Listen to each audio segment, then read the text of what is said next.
दुरूद शरीफ पढ़ लो।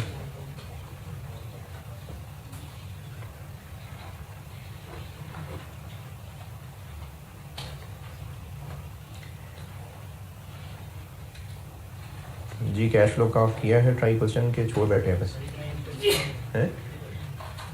इजी था अगर उसका वो डिफरेंस इंक्रीज डिक्रीज वाला ट्रिक समझ जाए तो मुश्किल नहीं था, लेकिन जिन्होंने ट्राई किया है मसले हो सकते हैं या सारी चीज़ें हैं, किसी को कोई मसला नहीं, कोई मसला नहीं। अरे वाह, किया किस किसने है और कोई किसी को मसला नहीं यार। चलिए ऑनलाइन में होंगे मसले। अच्छा, ये जितने लोगों को कोई मसले नहीं हैं, ये सब पीछे सोल्यूशन देखने के बाद मसले रिजॉल्व हुए हैं या? चलो कमाल है यार, बहुत अच्छी बात है।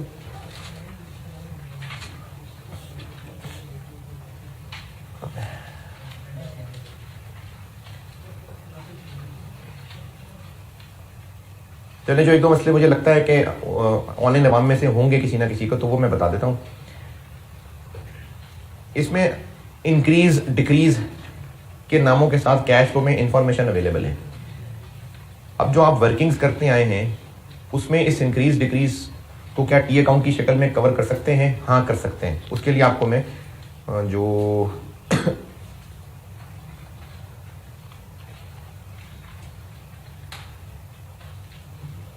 जैसे मैं रिटेन अर्निंग्स वाली पैट वाली वर्किंग कर देता हूं आपको। इस सवाल में प्रॉफिट बिफोर टैक्स नहीं दिया हुआ, तो रिटेन अर्निंग्स के जरिए निकाल लेते हैं। और उसके लिए हम रिटेन अर्निंग्स, और अगर डिविडेंड हो तो डिविडेंड पेएबल, और टैक्स एक्सपेंस नहीं दिया तो टैक्स पेएबल। दिया हुआ टैक्स एक्सपेंस, चले मैं टैक्स पेड भी इसी में बता दूंगा। रिटेन अर्निंग्स का ओपनिंग क्लोजिंग देने की बजाय उन्होंने कहा increase in retained earnings. Increase का मतलब है क्लोजिंग ओपनिंग से ज्यादा है। तो अब आप दो काम कर सकते हैं। क्लोजिंग ओपनिंग से ज्यादा का मतलब है आप इसको क्लोजिंग में लिख लें 13 और इसको 0 कर दें, तो ये हो गया क्लोजिंग ओपनिंग से ज्यादा। और अगर डिक्रीज होता यानी ओपनिंग ज्यादा था तो उसको ओपनिंग में लिख देते, सीधी 0 कर देते। तो ये इस तरह से BD/CD बना सकते हैं आप इस इंक्रीज डिक्रीज को। और अगर ये BD0 अजीब लग रहा है तो कुछ भी ले लें, 10,000 ले लें इसको, चलो तो ये 11 हो जाएगा। 1360 ये ज्यादा है। तो आप इंक्रीज डिक्रीज से अपनी वर्किंग रेगुलर बिल्कुल कर सकते हैं।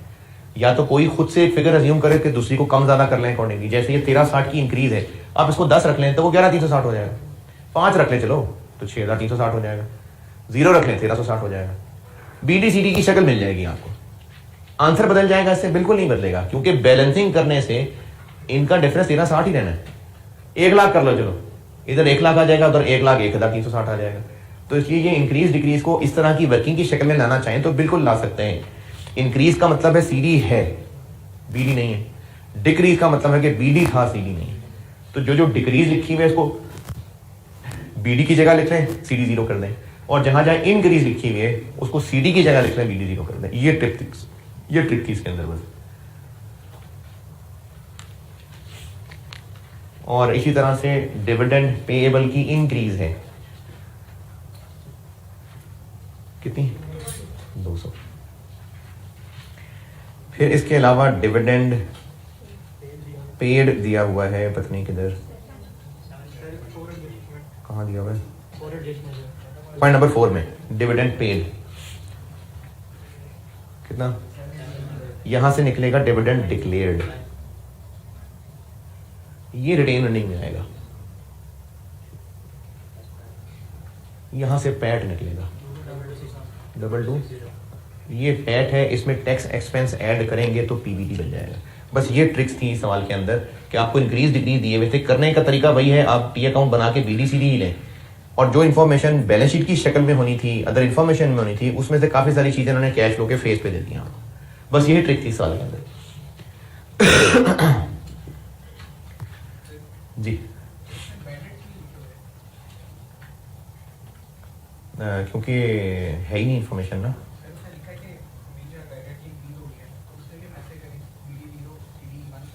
और राइट ऑफ नहीं है, ये कह रहे हैं आप कर लें। फिर बैंडेड ऊपर आएगा और डेटर्स ग्रॉस की इंक्रीज डिक्रीज आएगी। फिर दो तरीके हैं, ऊपर बैड डेट एक्सपेंस दिखाएं, नीचे ग्रॉस डेटर्स की इंक्रीज डिक्रीज दिखाएं, या फिर बैड डेट एक्सपेंस ना दिखाएं और नेट डेटर्स की इंक्रीज डिक्रीज दिखा दें। तो नेट डेटर्स की इंक्रीज डिक्रीज ऑलरेडी दी हुई थी, उसी से काम चल जाएगा। अच्छा, और इसमें जो एक तो मुझे लगता था मसला पीबीटी में होगा वो बता दिया, और इसमें मुझे उम्मीद है मसला होगा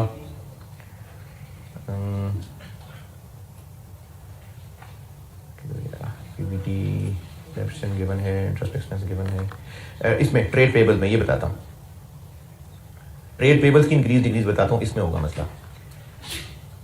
क्रेडिटर्स की इंक्रीज डिक्रीज, क्रेडिटर्स की इंक्रीज डिक्रीज सवाल में आपको फाइनेंसिंग में लिखी नजर आ रही है।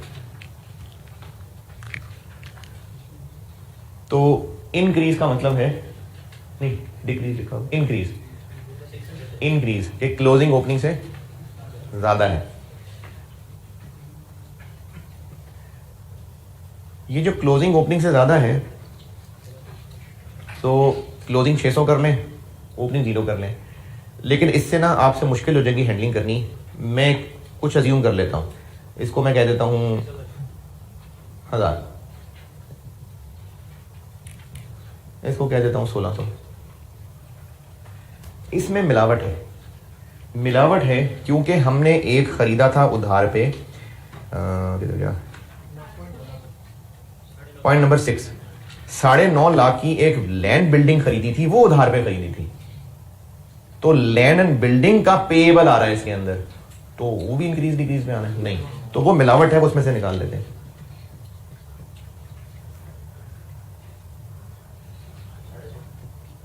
तो ये क्लोजिंग है, ये ओपनिंग है, तो डिक्रीज आ गई 350 की, डिक्रीज आ गई, तो इससे ये क्रेडिटर्स की डिक्रीज बन गई। अच्छा, जिसको लगता है कि ये तो अज्यूम करके काम चलेगा, नहीं बगैर अज्यूम के भी निकाल देता हूँ। फिगर अज्यूम करके ये डिक्रीज 350 आ गई, फिगर नहीं करता अज्यूम। इनक्रीज का मतलब है क्लोजिंग 600 है और ओपनिंग नहीं। कितनी मिलावट है इसमें, निकाल लेते हैं, नेगेटिव आ गया, ओपनिंग 0 है, क्लोजिंग -350, ओपनिंग 0, क्लोजिंग -350, तो डिक्रीज, तो 350 का डिक्रीज। और इसके अलावा इसमें मुझे लगता है आपको मसला होना है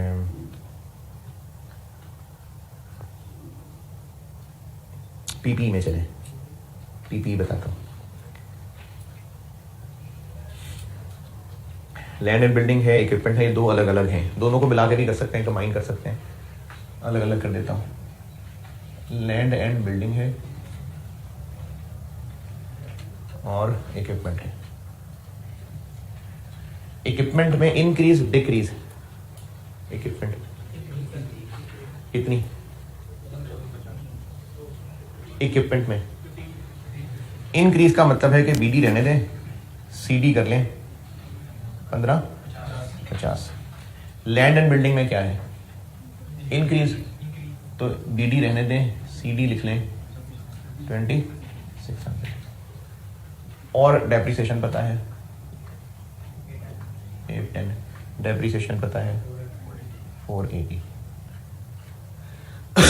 और क्या पता है, नहीं इसमें से क्या क्या पता है, डिस्पोजल है, इक्विपमेंट है, कितना बुक वैल्यूज की 310, ये भी है इसमें डिस्पोजल नहीं। यहां से निकल आएगा एडिशन 26, ये निकल आया इक्विपमेंट की परचेज। बिल्डिंग में हमें पता है कि 950 उधार पे खरीदा हुआ है, 950, तो बाकी कैश एडिशन निकलाएंगे, तो ये पीपी वाला वन। लॉजिक कैसे, अरे बीडी में तो है यकीनन बहुत कुछ है, हमें फिगर्स नहीं पता ना। ले यार 10,000 है बीडी, सीडी 11,550, हम 10,000 है, ठीक है, नहीं यार 40,000 है। इंक्रीज डिक्रीज का मतलब है कि इनमें डिफरेंस इतना है, तो आप कोई एक फिगर अज्यूम करके दूसरी उसके मुताबिक कैलकुलेट कर लें। अगर ये आसान लग रहा है तो ऐसे कर लें, लेकिन अगर ये वाली बात समझ आ रही है जो मैंने की है कि जो जैसे इंक्रीज है उसको सीधी रख लें, BD 0 कर लें, अगर ये समझ आता है तो ठीक है, क्योंकि बात ये लॉजिकल इलॉजिकल की नहीं है, इंफॉर्मेशन ही नहीं है। देखें BD और CD यहां लिख के करनी तो बैलेंसिंग ही है ना, तो ये 0 और ये 2600 रख के ये डिफरेंस फिर भी उतना ही आएगा। तो इसलिए अगर आपको ऐसे ठीक लग रहा है ऐसे कर लें। तरीका ये है इंक्रीज डिक्रीज को हैंडल करने का कि कोई एक अज्यूम करके दूसरी अकॉर्डिंगली निकाल लें, या फिर एक 0 और दूसरा जो डिफरेंस है वो।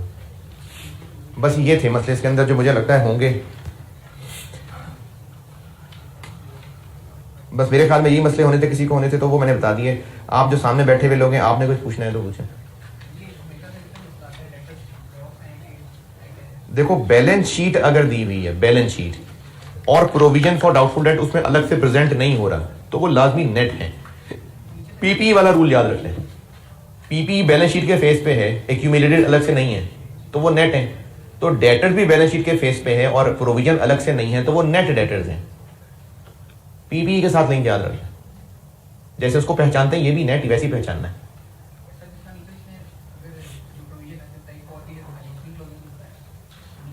हाँ हाँ,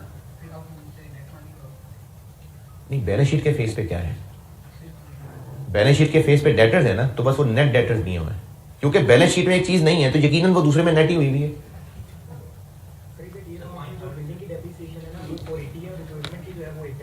अच्छा चले बहरहाल वो ये डेफिनेशन लिखते हुए उलट हो गया, लेकिन जो वर्किंग समझा रहा था वो पॉइंट कौन सा, इस पॉइंट का हम जरूर करते, मैं इसको बताता हूं। प्रोविजन इंक्रीज का मतलब है कि आप इसको 0 कह दें और इधर 140 रख लें, तो एक्सपेंस आ जाएगा 140।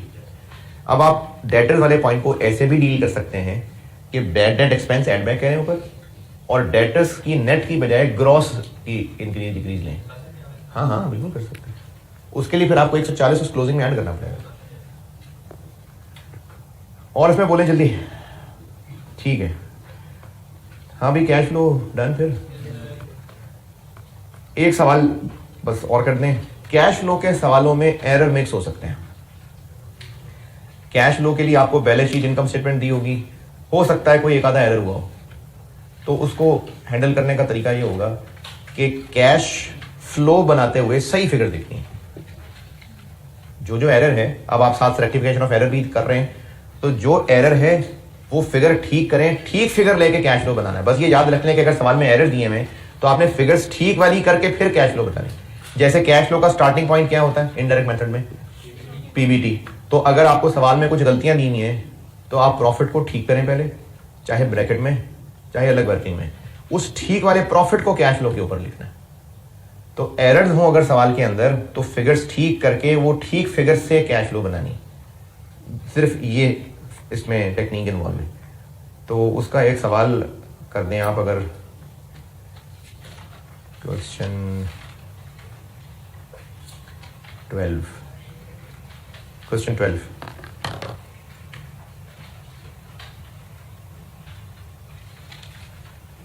Question number 12।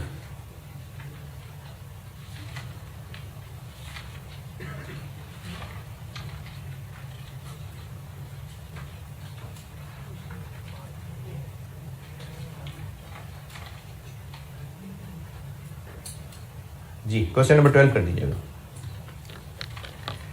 कल एक एरर्स का सवाल क्लास के दौरान कोशिश किया था, और जिसने कर लिया ठीक है शाबाश, नहीं किया तो मैं अभी बोर्ड पे कर देता हूँ डिस्कस।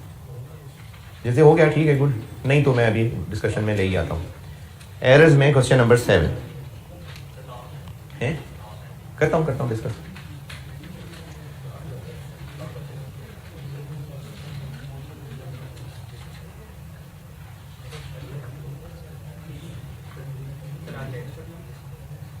कल FL1 के लिए नहीं, कॉस्ट की। क्वेश्चन नंबर 7 कर रहा हूँ डिस्कस जी।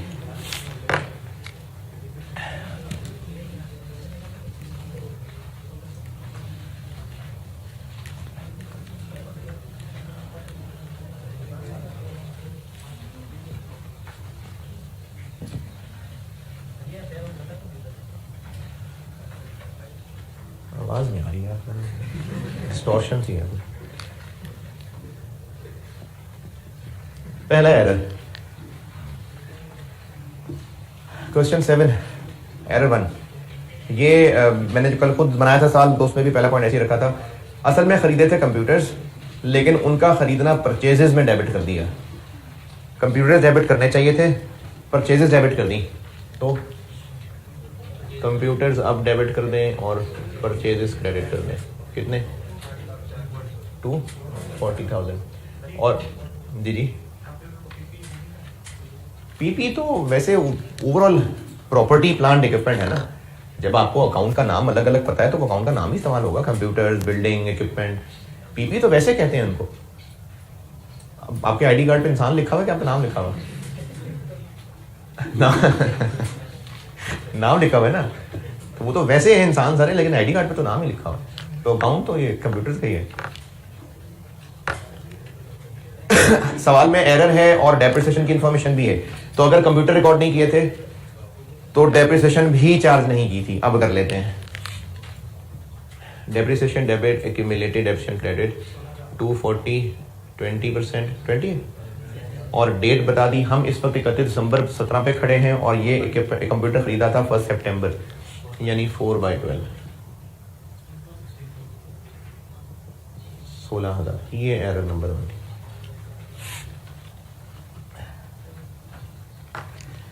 पॉइंट नंबर 2, ये रश मचा हुआ है, इसलिए इसको रॉन्ग और करेक्ट बना के कर लेंगे तो गलती के चांस कम हो जाएंगे। इसको करेक्ट और रॉन्ग बना के कराता हूँ।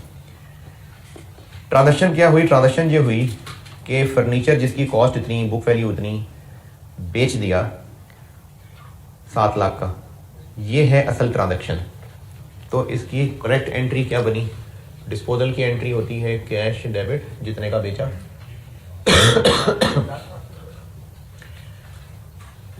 उसकी accumulated depreciation debit, asset credit, और प्रॉफिट या लॉस है तो वो आ जाएगा।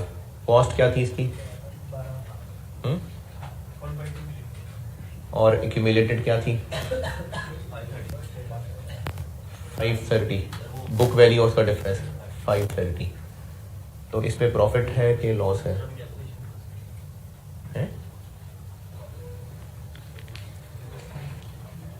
अच्छा सही है, सॉरी भी आपने रिवर्स नहीं की। 31 दिसंबर 17 की बुक वैल्यू बताइए। ये प्लांट, ये फर्नीचर बेचा कब? 1 नवंबर को बेचा है। 1 नवंबर को बेच दिया था और उस वक्त की एक्यूमुलेटेड यहां होनी चाहिए। तो उस वक्त की एक्यूमुलेटेड कैसे निकलेगी?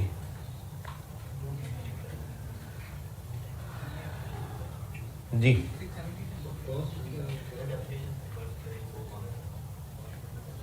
एरर क्या क्या हुआ?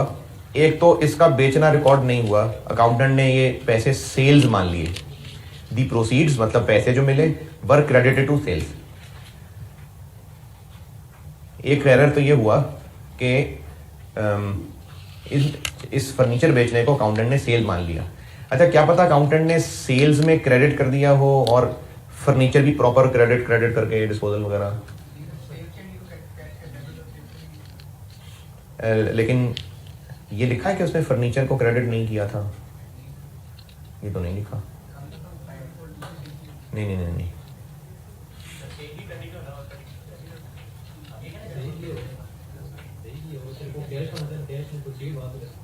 अच्छा हाँ, यानी उसने कैश डेबिट की वजह सेल्स क्रेडिट कर दिया। ये कह रहा है।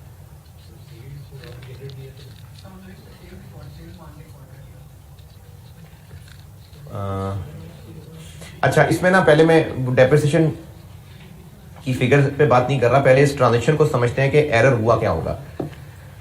दोबारा समझाता हूं। 12 लाख कॉस्ट का फर्नीचर जिसकी बुक वैल्यू 6,70,000 बताई हुई है, 7 लाख का बेचा।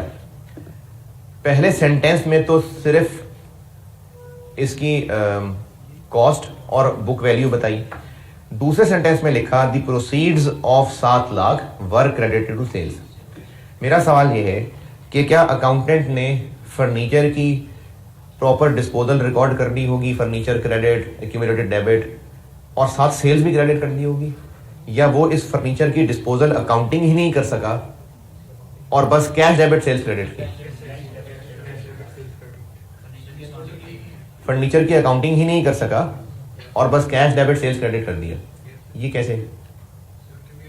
एक तो अकाउंटेंट बन के सोचें, फर्नीचर बेच रहा है और सेल्स क्रेडिट कर रहा है, फर्नीचर बेच रहा है सेल्स क्रेडिट कर रहा है, तो इसका मतलब है वो इस चीज के बेचने को सेल्स मान कर रहा हूं। मैंने कहा था अकाउंटेंट बन के एक नॉर्मल चीज सोचना कि एक अकाउंटेंट होता नॉर्मली, अगर वो इस बेचने को सेल मान रहा है, अगर वो सेल्स क्रेडिट कर रहा है, तो ये नहीं हुआ होगा कि उसने कैश डेबिट, फर्नीचर क्रेडिट, यानी प्रॉपर डिस्पोजल की अकाउंटिंग भी रिकॉर्ड कर रहा होगा और सेल्स भी क्रेडिट कर रहा होगा। ये नहीं हुआ होगा। अगर वो सेल्स क्रेडिट कर रहा है तो क्या एरर हुआ होगा? उसने इस ट्रांजैक्शन को सेल समझ लिया होगा। जैसे उसने कंप्यूटर खरीदने को परचेजेस समझ लिया था कि चीज खरीद रहे हैं परचेजेस, चीज बेच रहे हैं सेल्स, तो उसने इस ट्रांजैक्शन को सेल्स समझ लिया था, तो उसने कैश डेबिट सेल्स क्रेडिट, बस फर्नीचर की डिस्पोजल नहीं उसने अकाउंट फॉर की। एक तो नॉर्मल अकाउंटेंट बन के सोचें, उससे पता चल रहा है। दूसरा, पहले सेंटेंस की अंग्रेजी में भी ये बात छुपी हुई है। पहले सेंटेंस में लिखा हुआ है कि फर्नीचर जिसकी कॉस्ट 12 लाख है, जिसकी बुक वैल्यू 31 दिसंबर 17 पे इतनी है, हैड ऑलरेडी बीन सोल्ड, यानी 1 नवंबर को वो बेच चुका था फर्नीचर, फिर भी 31 दिसंबर पे उसकी बुक वैल्यू इतनी है। तो इसका मतलब उसने फर्नीचर का बेचना रिकॉर्ड नहीं किया, उसको चलाया जा रहा है, डेप्रिशिएट भी कर दिया है। तो इससे पता चल रहा है कि फर्नीचर की बुक्स में से डिस्पोजल की अकाउंटिंग नहीं की, डेप्रिशिएट भी करता गया और एरर की एंट्री क्या कर दी? Cash debit sales credit. ये है इस पॉइंट नंबर 2 की कहानी कि फर्नीचर को प्रॉपरली बुक्स में से नहीं निकाला, डेप्रिशिएट भी कर गया और एंट्री क्या की? Cash debit sales credit. जी, प्रोसीड मतलब पैसे का मिलना। कैश कौन सा क्रेडिट करना था? कैश डेबिट करना था। कैश मिला है तो कैश डेबिट होता है, यानी कैश डेबिट करने की बजाय सेल्स क्रेडिट कर दियो, ये कह रहे हैं। तो इसीलिए आपको कहा था कि आपने ना अकाउंटेंट बन के सोचना। अच्छा, कल जो मैंने सवाल 1-2 बना के बताए थे, उनमें एक एरर शायद मैं ये बताया था कि पेमेंट ऑफ किसी एरर में, देखिए मैंने वर्ड पेमेंट लिखा था, पेमेंट ऑफ फलाना वाज डेबिटेड टू, या this paid was debited to. कहीं पेड या पेमेंट का वर्ड यूज किया मैंने? हाँ, क्या बोला मैं? Payment of utility bills was, तो क्या पता कैश क्रेडिट करने की बजाय वहां डेबिट कर दिया है। पेमेंट है ना, payment of electricity bill was debited to electricity cost, तो क्या पता वो जो पेमेंट हुई है कैश की, वो कैश क्रेडिट करने की बजाय उसकी जगह इलेक्ट्रिसिटी कॉस्ट डेबिट कर दी। हो सकता है, अंग्रेजी से तो लग रहा है कि पेमेंट। हाँ, तो प्रोसीड मतलब पैसे मिलना, तो कैश तो डेबिट हो गया होगा, क्रेडिट करते हुए उसने सेल्स कर दिए। प्रोसीड्स मतलब पैसे मिलना, वो पेमेंट पैसे देना, प्रोसीड्स पैसे मिलना, तो कैश डेबिट हो गया है, सेल्स क्रेडिट कर दी उसने। डिस्पोजल की प्रॉपर अकाउंटिंग रिकॉर्ड नहीं की हुई, कैश डेबिट सेल्स क्रेडिट कर लिया है। तो एक तो डिस्पोजल की प्रॉपर अकाउंटिंग कर लेते हैं, दूसरा जो बुक्स में पड़ा रह जाने से डेप्शन फालतू चार्ज हो गई, वो रिवर्स कर देते हैं। तो पहले मैं डेप्शन रिवर्स कर देता हूं, इससे वैल्यू निकालने में एक आसानी मिलेगी। डेप्रिसिएशन कर देते हैं रिवर्स। कितनी कॉस्ट थी इसकी? 12 लाख। Depreciation rate 10%। कितने महीने फालतू चार्ज हो गए? 2। 20,000। अब मैं आपको वो करेक्ट और रॉन्ग बना के देता हूं, अब आसानी होगी। ये 2 महीने की डेप्शन रिवर्स। ओके, करेक्ट ये है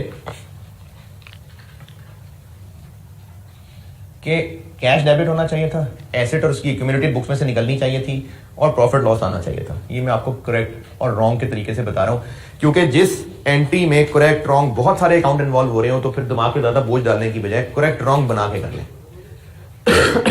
एक्यूमुलेटेड कितनी? 12 लाख कॉस्ट है, 670 बुक वैल्यू है, कितनी बनी? लेकिन अभी अभी मैंने 20 को रिवर्स कर दिया ना, तो 510 करेक्ट वाली बना रहा हूं, करेक्ट। 12 और 670, 530 बन गया, लेकिन ये तो गलत है। 530 ये ठीक किया 20 अभी, तो सही accumulated 5-10 gain loss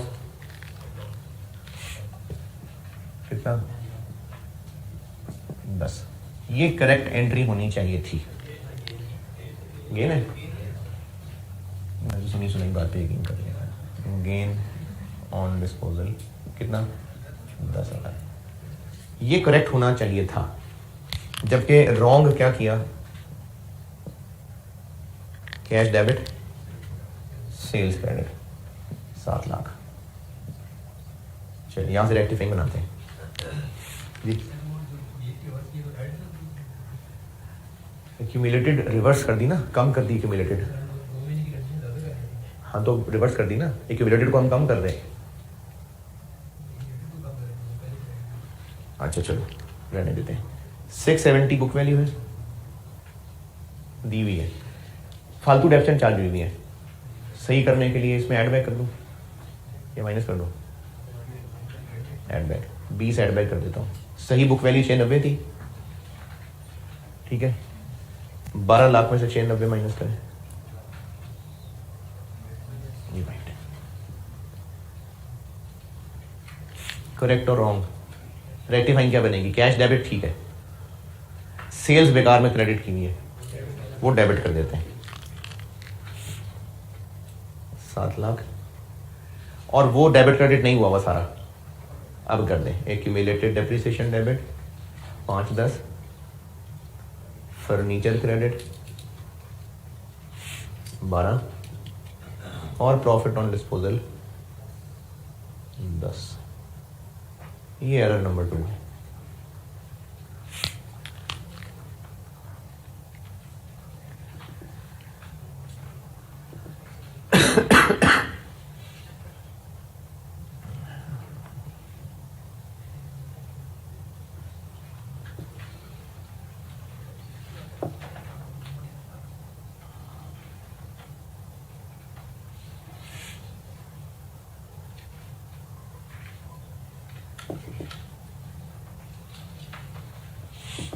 error number 2, okay.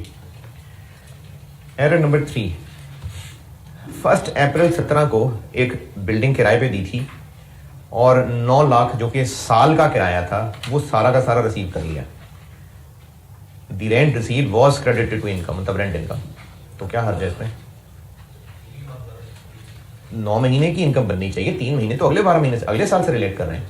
तो क्या करें, इनकम से निकाल के अनअर्न्ड इनकम या एडवांस इनकम बना लें। तो तीसरे का रेंट इनकम से निकाल लेते हैं और अनअर्न्ड इनकम, एडवांस इनकम, ये एक्रूअल प्री पेमेंट वाली कैलकुलेशन में बताई थी ये बात। पूरा है 9 लाख, 9 लाख है, 3 महीने निकाल लेते हैं 225। ये तीसरा एरर ठीक है। पूरे 9 लाख को इनकम बना दिया हुआ था, हालांकि इसमें से 3 महीने तो नहीं है, तो वो इनकम से निकाल के एडवांस बना दिया।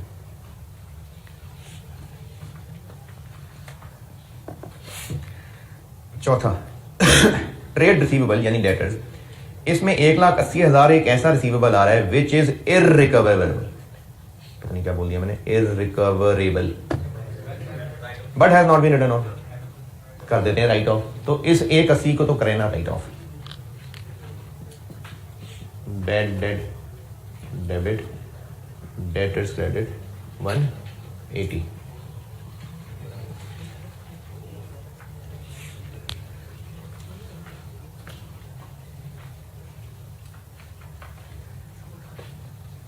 फर्दर एक 96,000 रिकवर हुआ था, यानी पैसे मिले थे उस डेटर से जिसको हम कई साल पहले राइट ऑफ मान चुके हुए थे। ये क्या चीज होती है? ये बैड डेट रिकवर्ड होती है। इसकी एंट्री बताई थी कैश डेबिट, और बैड डेट रिकवर्ड नाम की एक इनकम बना ली जाती है। लेकिन अकाउंटेंट ने समझा कि ये तो कस्टमर से पैसे आ रहे हैं, तो उसने वही एंट्री कर ली जो डेटर से पैसे मिलने की एंट्री होती है। क्या एंट्री होती है? Cash debit. और तो ये उसने क्या किया, was credited to trade receivables, यानी बैड डेट रिकवर्ड मिला था, उसने समझा डेटर से पैसे मिले, तो कैश डेबिट और डेटर क्रेडिट कर दिया उसने जी। होना क्या चाहिए था, कैश डेबिट और बैड डेट रिकवर्ड क्रेडिट, तो फालतू में डेटर क्रेडिट कर बैठा है वो, तो डेटर वापस डेबिट और बैड डेट रिकवर्ड क्रेडिट कितने 96।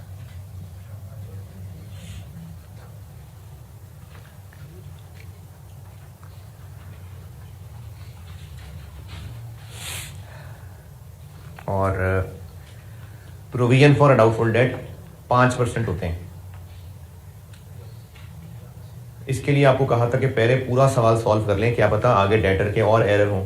वैसे मुझे पता है चूंकि नहीं है, लेकिन आपने पूरा सवाल पहले सॉल्व करना है, डेटर वाले एरर सारे देख लेने, उसके बाद प्रोविजन की एडजस्टमेंट करनी। मुझे पता है आखिरी में डेटर नहीं है, तो अभी ही कर देता हूँ। प्रोविजन की एडजस्टमेंट का तरीका, पूरे सोल्यूशन को देखें कि कहाँ कहाँ हमने डेटर डेबिट क्रेडिट किया है।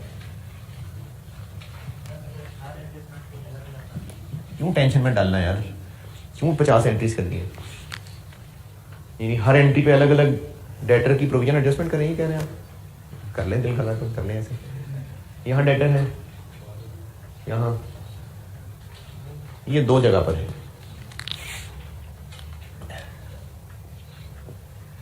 इधर हमने डेटर को कम किया है 180, क्रेडिट किया है ना, कम किया है। इधर हमने बढ़ाया है 96।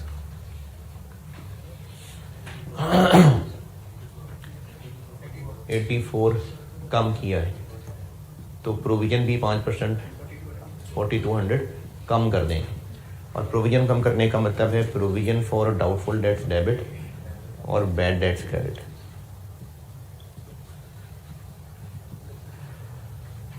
$4200।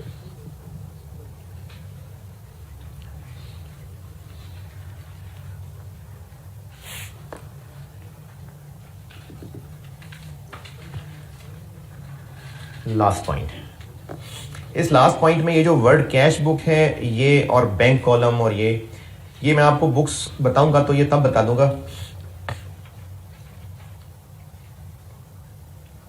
अभी आपको मैं ट्रांजैक्शन और उसका एरर समझाता हूं। डेटर से एक चेक मिला 192,000 का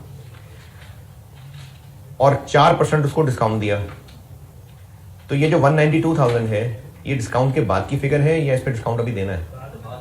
क्योंकि चेक तो डिस्काउंट के बाद की फिगर बनाई होगी ना उसने। अगर ये चेक डिस्काउंट के बाद की फिगर है तो ये 96% है। 4% डिस्काउंट मिला तो उसने चेक बनाया। अब अगर ये 96% है तो ग्रॉस कितना होगा? 2 लाख। ट्रांजैक्शन हुई क्या है कि कस्टमर 192 दे रहा है और 4% डिस्काउंट के बाद की फिगर है, तो इसकी एंट्री ये होती कि bank debit 192, discount allowed debit, ये भी ठीक है, सेल्स डेबिट, ये भी ठीक है, डिस्काउंट अलाउड लिख दें स्लैश सेल्स लिख दें, सिर्फ डिस्काउंट अलाउड लिख दें, वो भी ठीक है। कितना? 8,000 और 2 लाख। ये जो कैश बुक का वर्ड है ये भी बुक्स आपको रिवाइज नहीं कराई, इसलिए कैश बुक का वर्ड रहने देते हैं। ट्रांजैक्शन समझा रहा हूं कि ट्रांजैक्शन क्या हुई। 192 का चेक दिया बैंक डेबिट, ये 4% डिस्काउंट के बाद था तो ये 96% था। टोटल अमाउंट 2 लाख आती है। फिर 2 लाख कैसे? 192 96% है, ग्रॉस करेंगे तो 2 लाख, इसका मतलब 8,000 डिस्काउंट दिया होगा। अब हुआ क्या? हुआ ये कि उसने यहां लिख दिया 192 और यहां लिख दिया 8।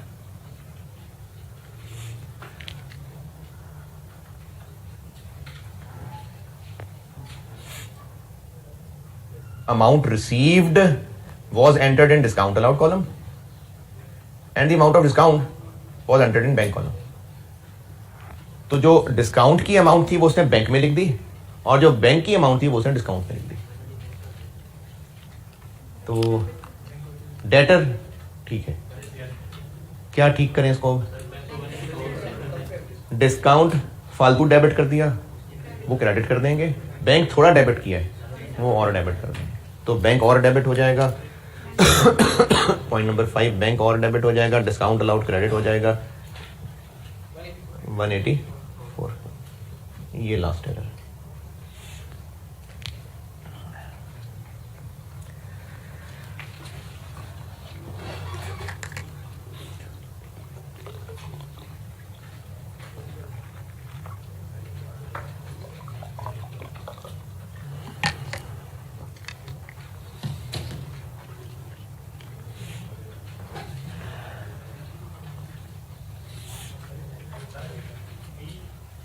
क्या जी?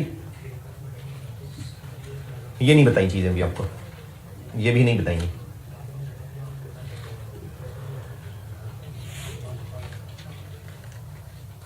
बताइए इसमें और मसला कुछ है?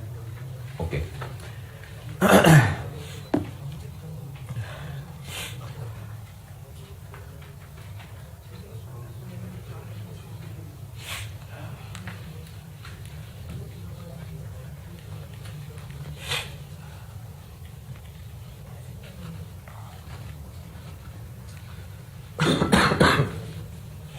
अच्छा, अगर इस लास्ट वाले पॉइंट में डेटर भी कहीं ना कहीं रेक्टिफाई हो रहा होता तो फिर हम ये वाला काम उसके बाद करते हैं। इसलिए कहा था आपको कि सोल्यूशन के एंड पे करना है।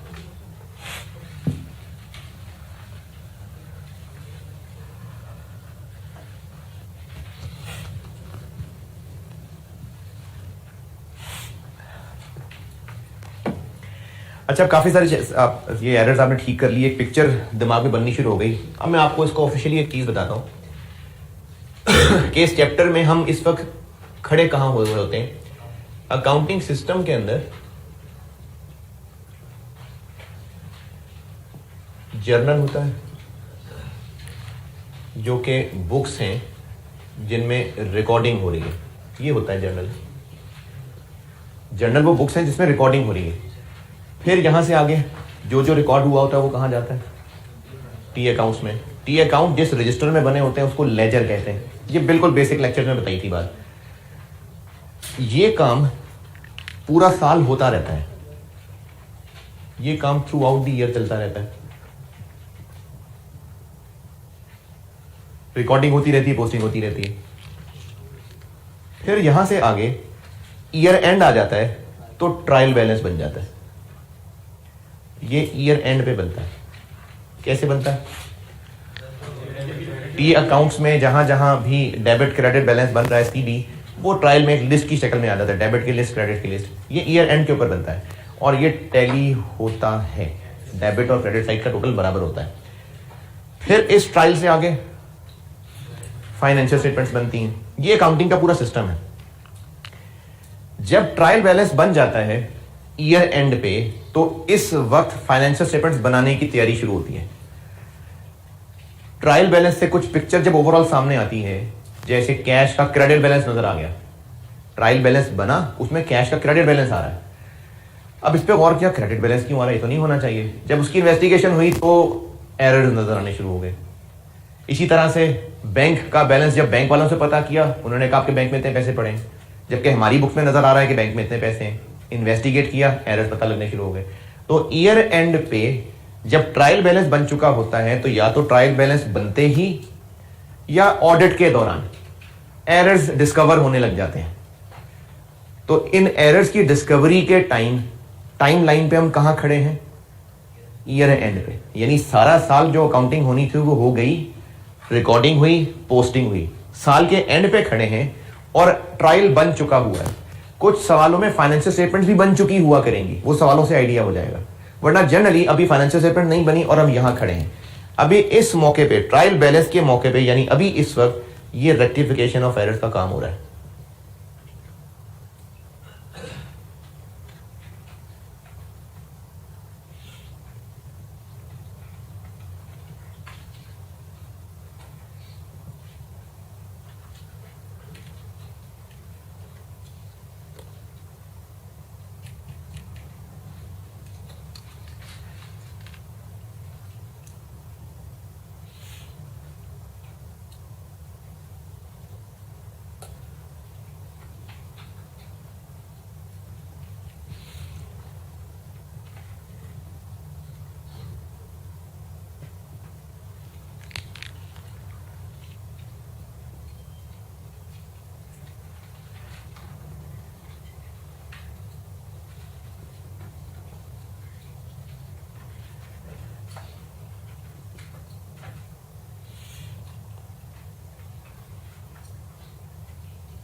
ये है जी इस चैप्टर की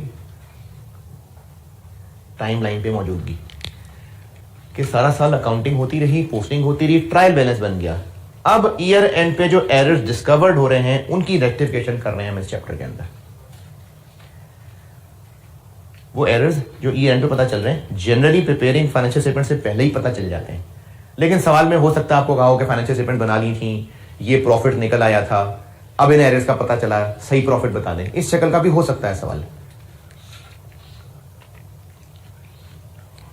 तो हम इस चैप्टर में यहां खड़े हुए हैं कि ट्रायल बन चुका हुआ है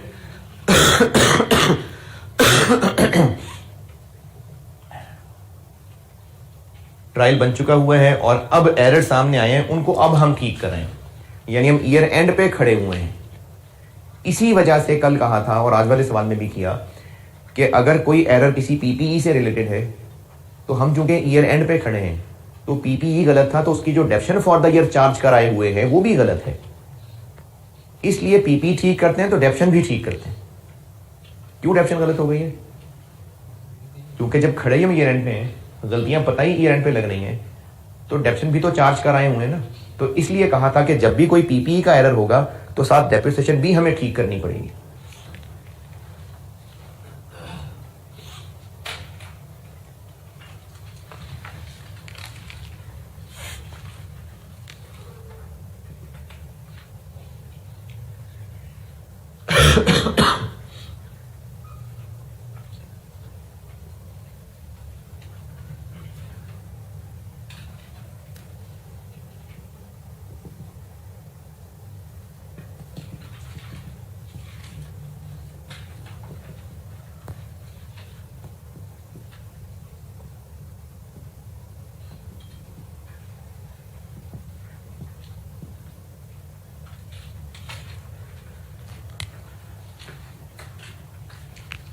कुछ एरर्स होते हैं जिसमें जो ट्रायल बैलेंस को अफेक्ट नहीं कर रहे होते।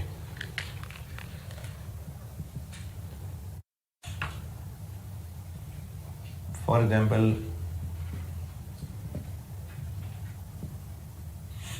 प्लांट डेबिट 5000, कैश क्रेडिट 5000 होना चाहिए था, लेकिन रॉन्ग हो गया, परचेजेस डेबिट कैश क्रेडिट। और ट्रायल को अफेक्ट ना करने का मतलब है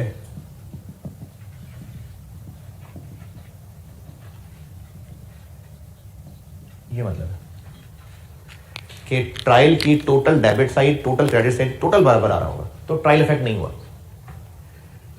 क्यों इफेक्ट नहीं हुआ? क्योंकि 5000 डेबिट करना था, डेबिट ही किया है। प्लांट करना था, परचेजेस कर दी, लेकिन चलो किया तो डेबिट ही है ना, तो ट्रायल इससे इफेक्ट नहीं हुआ। कुछ वो एरर्स होते हैं और कुछ वो एरर्स होते हैं जिससे ट्रायल इफेक्ट हो जाता है। ट्रायल इफेक्ट होने का मतलब है ये इसकी मिसाल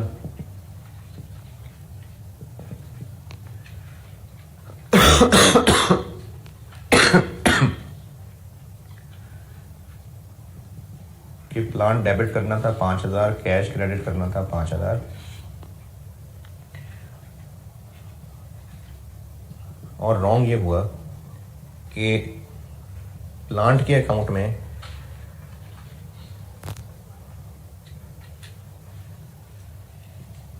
$50,000 लिख दिया और कैश में 5000 लिख दिया। ट्रायल क्यों इफेक्ट हो गया है जी?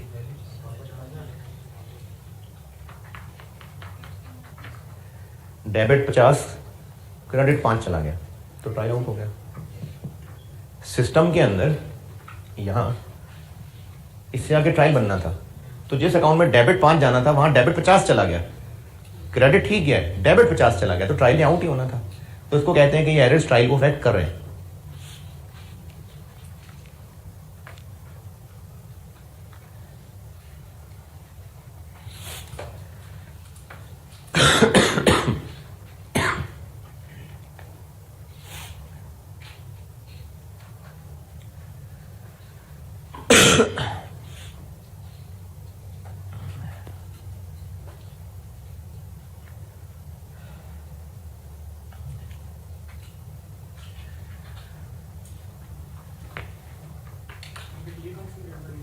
किधर जी, टी अकाउंट में पोस्ट करते हुए गलती होगी,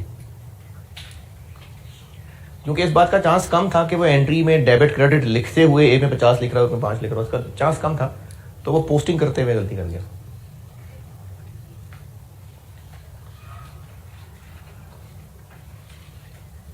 ये नोटेड।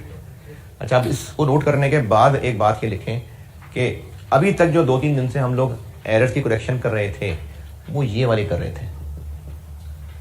ये बात लिख लें कि इससे इस पेज से पहले पहले जितने एरर्स की करेक्शन हमने पढ़ी है वो ये वाले थे, errors which do not affect trial balance.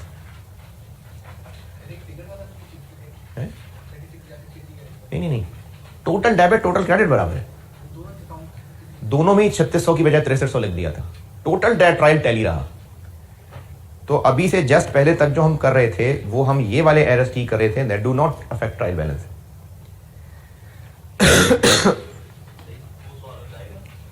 नहीं, ये तो पहचानना पड़ेगा खुद ही।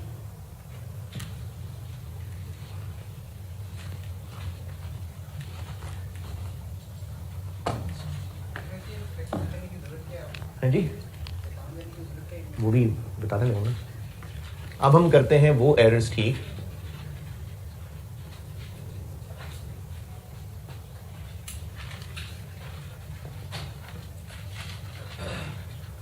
अब वो एरर्स ठीक करते हैं जो ट्रायल को अफेक्ट कर रहे थे। क्या मतलब ट्रायल को अफेक्ट कर रहे थे? टोटल डेबिट क्रेडिट आउट हो गया था, उनकी करेक्शन में क्या कुछ डिफरेंट करना पड़ेगा ये सिखाता हूँ। एक एग्जांपल से सिखाता हूँ और एक करेक्टर इंट्रोड्यूस करा रहा हूँ, सस्पेंस। ये नोटेड।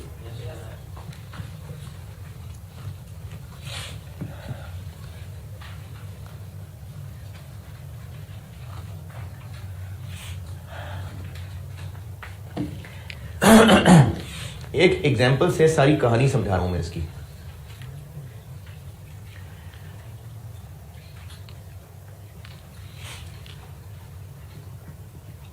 ट्रायल बैलेंस बना तो इसका टोटल क्रेडिट और डेबिट, जब टोटल किया तो वो बराबर नहीं थे। इसका टोटल था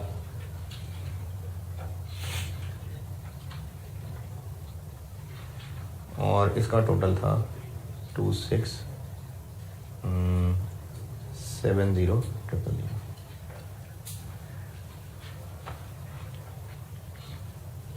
ये लाइन पे ट्रायल बैलेंस बना। एक एग्जांपल से ना मैं आपको पूरी ये सस्पेंस की कहानी सुना रहा हूं, सस्पेंस का कैरेक्टर इंट्रोड्यूस करा रहा हूं। ये लाइन पे ट्रायल बैलेंस बना और उसका टोटल आउट था। अच्छा, ये जो इस मिसाल से ना मैं आपको एक प्रोसीजर सिखा रहा हूं, यानी ये नहीं बता रहा कि स्टूडेंट को क्या लाजमी ये करना पड़ता है, मैं आपको सस्पेंस की पूरी कहानी बता रहा हूं, सस्पेंस का पूरा कैरेक्टर इंट्रोड्यूस करा रहा हूं। ईयर एंड पे ट्रायल बना, ट्रायल टैली नहीं था। कितना फर्क है?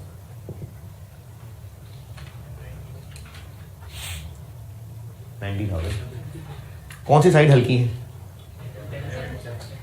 तो ये कह देंगे हम कि 90,000 का कोई एक डेबिट बैलेंस होना चाहिए था जो पता नहीं किधर गया।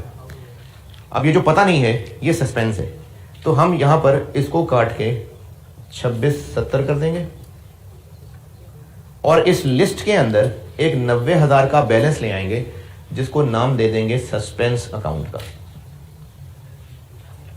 मैं फिर बता रहा हूं, ये जो मैं इस वक्त कहानी सुना रहा हूं जरूरी नहीं कि स्टूडेंट को ये काम करना होगा सवाल में, मैं आपको पूरा प्रोसीजर बता रहा हूं। हो सकता है स्टूडेंट को यही सारा प्रोसीजर ही फॉलो करना हो एग्जाम क्वेश्चन के अंदर।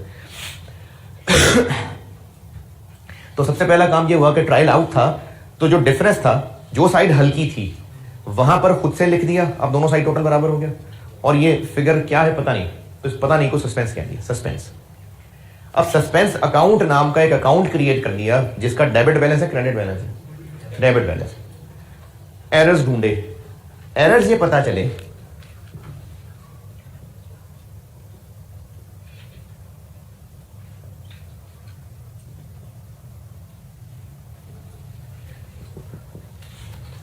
एक एरर ये पता चला कि परचेज ऑफ मशीन, बल्कि नहीं, goods for 20,000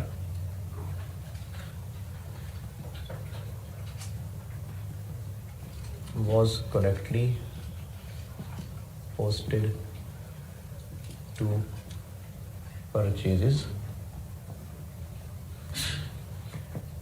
but credit to creditor's account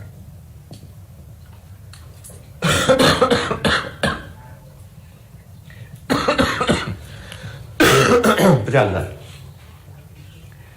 क्या एरर हुआ अभी?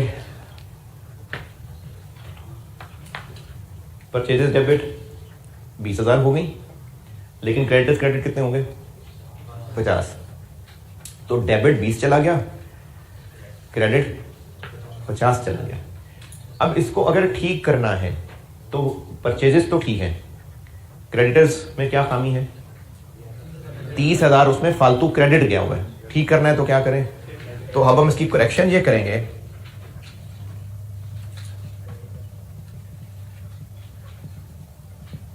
कि क्रेडिटर को डेबिट कर देंगे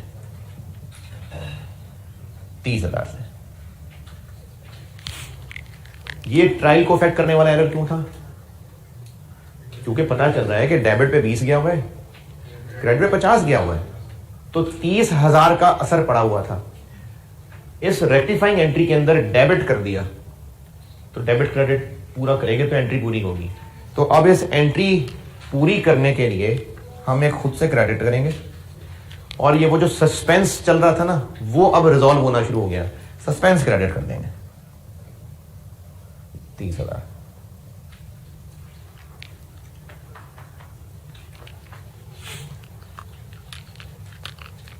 एक और एरर पता चला कि receipt of 25,000 from debtor was posted to debtor's account as 52,000। ये क्या एरर हुआ? अच्छा, एरर अभी मैंने अकाउंटिंग सिस्टम लिखा था, मिटा दिया। हमें ना ये भी पहचानना पड़ेगा कि एरर किस मौके पे हुआ। मैंने भी अकाउंटिंग सिस्टम लिखा था, जर्नल, फिर आगे लेजर। यहां पर क्या हो रहा होता है? यहां पर रिकॉर्डिंग हो रही होती है, फिर उसके बाद यहां से आगे क्या होता है? पोस्टिंग होती है। तो एरर्स पढ़ के हमें ये देखना पड़ेगा कि एरर हुआ कहां पर। तो ये क्या हुआ? डेटर से पैसे मिले थे, जब डेटर के अकाउंट में पोस्ट करने लगे तो 25,000 की बजाय 52,000 पोस्ट कर दिया। कैश ठीक ही किया होगा कि नहीं? कैश का जिक्र नहीं है, वो ठीक किया होगा। डेटर अकाउंट में पोस्ट करते हुए, कल मैं आपको जो एरर इस तरह के लिखा रहा था ना, मैंने उसमें ये लिखवाया होता था कि this transaction was recorded in books as 3600 की बजाय 6300। अब मैं कह रहा हूं कि डेटर अकाउंट में पोस्ट इसको 52,000 कर दिया। डेटर अकाउंट, डेटर के टी अकाउंट में पोस्ट करते हुए हमने, क्योंकि देखें एंट्री होनी थी, फिर उसके बाद अगला काम क्या होना था? डेबिट अकाउंट में चला जाना था, क्रेडिट दूसरे में चले जाना था, डेबिट कैश में और क्रेडिट डेटर में। तो डेटर में पोस्ट करते हुए 25 को 52 बना दिया, तो ट्रायल इफेक्ट होगा। ठीक करते हैं एरर को, रेक्टिफिकेशन कर लेते हैं इसकी। क्या गलती हुई है? डेटर जो 25 क्रेडिट होना चाहिए था, ज्यादा क्रेडिट हो गया, तो डेबिट कर देते हैं। कितने से? 27। सिर्फ एक अकाउंट में मसला था ना, कर दिया ठीक। एंट्री पूरी करने के लिए खुद से क्रेडिट डाल देते हैं 27।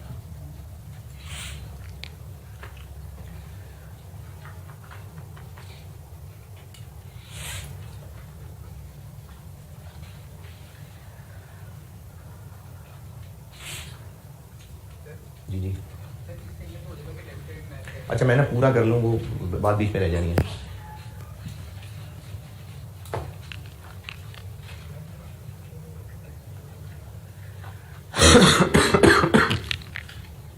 यहां तक बात समझ आ रही है अभी तक? तीसरा एरर हुआ,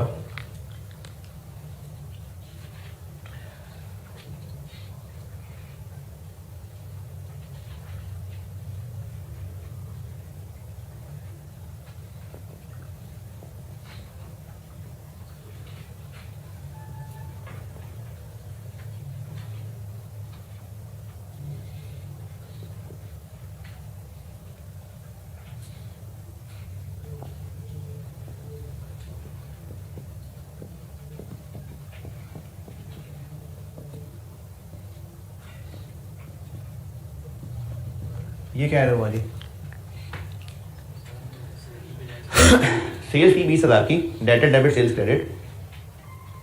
तो जब उसको पोस्ट करने लगे तो सेल्स अकाउंट में पोस्ट करने की बजाय गलती से सेल रिटर्न्स अकाउंट में, वो पेजेस पलट रहा था तो वो सेल रिटर्न्स अकाउंट में पोस्ट कर दी। ट्रायल आउट हुआ कि नहीं? नहीं हुआ। नहीं हुआ कैसे? क्योंकि आपको कहा था कि अगर इस अकाउंट में डेबिट साइड पे लिखा कि क्रेडिट साइड पे लिखा, देखिए हुआ क्या होगा कि लेजर जो होता है ना वो एक रजिस्टर होता है। अब होता क्या है कि ये टी अकाउंट है, ये डेबिट साइड, ये क्रेडिट साइड, ये एक और टी अकाउंट है, डेबिट साइड क्रेडिट साइड, ये सारे टी अकाउंट्स हैं। अब वो पेजेस पलट रहा होगा, उसने सेल्स का अकाउंट खोलना था, 2 पेजेस ज्यादा पलटे गए, सेल रिटर्न खुल गया। इस अकाउंट में जब उसने चीज लिखी होगी सेल रिटर्न अकाउंट, तो बाकी सारी चीजें डेबिट पे लिखी नजर आ रही होंगी, तो उसने डेबिट पे ही लिख दिया होगा। जिस अकाउंट में पोस्ट किया और डेबिट किया कि क्रेडिट नहीं बताया, तो जो उस अकाउंट का नॉर्मल साइड है वही किया होगा पोस्ट। तो एरर क्या हुआ कि सेल्स अकाउंट में पोस्ट करनी थी चीज, सेल रिटर्न में पोस्ट कराया। सेल्स में पोस्ट करता तो सेल में क्रेडिट पे पोस्ट करता, सेल रिटर्न में पोस्ट कराया तो डेबिट पे पोस्ट कराया होगा। तो इसकी करेक्शन ये होगी कि एक तो सेल्स नहीं रिकॉर्ड की, अब कर लें,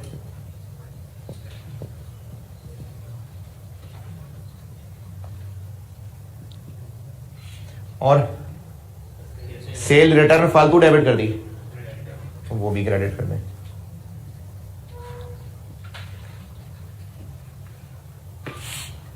बस गलती यही थी। रेक्टिफाइंग एंट्री भी चूंकि एक एंट्री है तो उसको भी करना तो टैली है। क्या खाली जगह है? डेबिट खाली है ना, डेबिट कर देंगे सस्पेंस 40,000। बस एक लास्ट और करूंगा फिर मैं आपको कंप्लीट कर देता हूं। इन तीनों एंट्री से जो बात सिखाई है दोबारा सुने। वो एरर्स जिनमें डेबिट क्रेडिट में से दोनों जगह बराबर इफेक्ट नहीं किया होगा, ट्रायल आउट हो रहा होगा, तो उसकी रेक्टिफिकेशन एंट्री बनाएं। जो जो लग रहा है ठीक करने का वो बना दें। जैसे मुझे यहाँ डेबिट करना था, डेबिट करना था, क्रेडिट करना था, कर दिया, एंट्री पूरी करनी है। जो खाली जगह है उसको पूरा करके सस्पेंस लेंगे। अच्छा, ये स्टूडेंट के लिए नहीं है कि वो रेक्टिफाइंग एंट्री बना रहा था तो उसने डेबिट लिख दिया था, उसको क्रेडिट समझ नहीं आ रहा था तो उसने क्रेडिट सस्पेंस लिख दिया। ये उसके लिए सस्पेंस नहीं है। ये असली वाला सस्पेंस क्या होता है मैं वो बता रहा हूं कि ट्रायल आउट हुआ था, अकाउंटेंट को भी समझ नहीं आ रहा था ट्रायल आउट क्यों हुआ, उसने सस्पेंस नाम का एक अकाउंट इंट्रोड्यूस कराया, फिर एरर्स ढूंढे, फिर उन एरर्स में वो एरर्स नजर आए जिन्होंने ट्रायल को अफेक्ट कर दिया है। जब वो एरर्स ही ट्रायल को अफेक्ट करने वाले लंगड़े एरर्स थे तो उनकी जब करेक्शन बनाएंगे तो वो भी डेबिट क्रेडिट में लंगड़ी ही होगी। देखें, अगर एरर ये हुआ था कि डेबिट रिकॉर्ड हो गया था, क्रेडिट रिकॉर्ड होने से रह गया था, तो उसकी रेक्टिफिकेशन भी ये होगी कि क्रेडिट रिकॉर्ड कर लेंगे। तो रेक्टिफाइंग एंट्री भी टूटी फूटी होगी। अब उसको पूरा करने के लिए सस्पेंस डालना पड़ेगा। और बस लास्ट एरर ये 30, 27, 57, 17 माइनस करें उसमें से 83।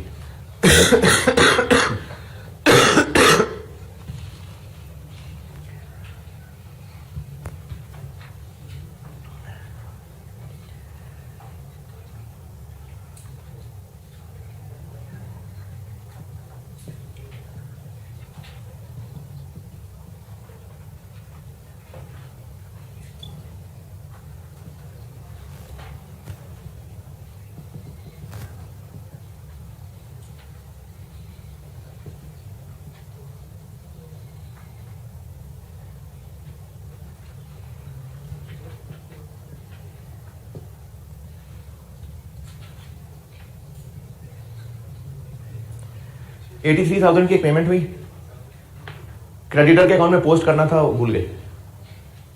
83,000 की एक पेमेंट हुई क्रेडिटर को, क्रेडिटर डेबिट कैश क्रेडिट, तो क्रेडिटर के अकाउंट में पोस्ट करना भूल गए। आप कर देते हैं, क्या करें? क्रेडिटर में पेमेंट पोस्ट करना भूल गए, क्रेडिटर डेबिट क्रेडिट, अब कर देते हैं ना, डेबिट क्रेडिट, क्रेडिटर्स डेबिट। बस यही गलती थी, ठीक कर ली, लेकिन ये टूटी फूटी एंट्री, तो क्रेडिट सस्पेंस। अकाउंटेंट ने पूरी इन्वेस्टिगेशन की और बस ये 4 एरर निकले।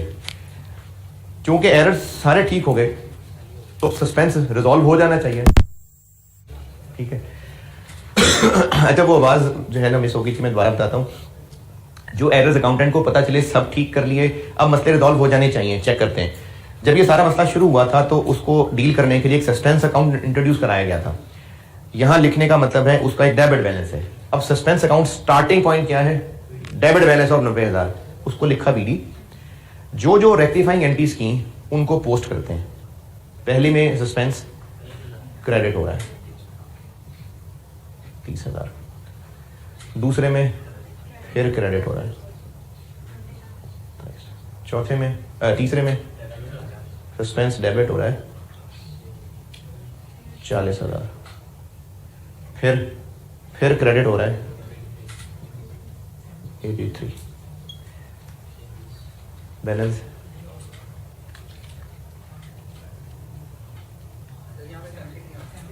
$73 आना था, 73। ये एरर 73 का था जी।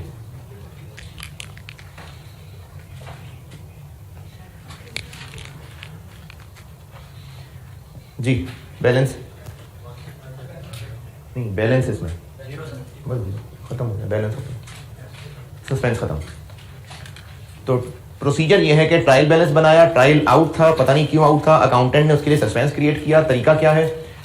जो साइड हल्की है वहां डिफरेंस डाल लें, हो सकता है इधर हल्की साइड होती है, यहाँ डिफरेंस डाल लेते, वो सस्पेंस अकाउंट स्टार्ट हो गया। फिर एरर्स ढूंढे, उन एरर्स को ठीक किया, क्योंकि वो एरर्स ही लंगड़े थे तो उनकी करेक्शन भी लंगड़ी होगी। उसको पूरा करने के लिए सस्पेंस डाला गया, चूंकि सब कुछ ठीक हो गया तो अब सस्पेंस अकाउंट बना के देखेंगे तो वो निल हो गया होगा। ठीक है जी, अल्लाह हाफिज़।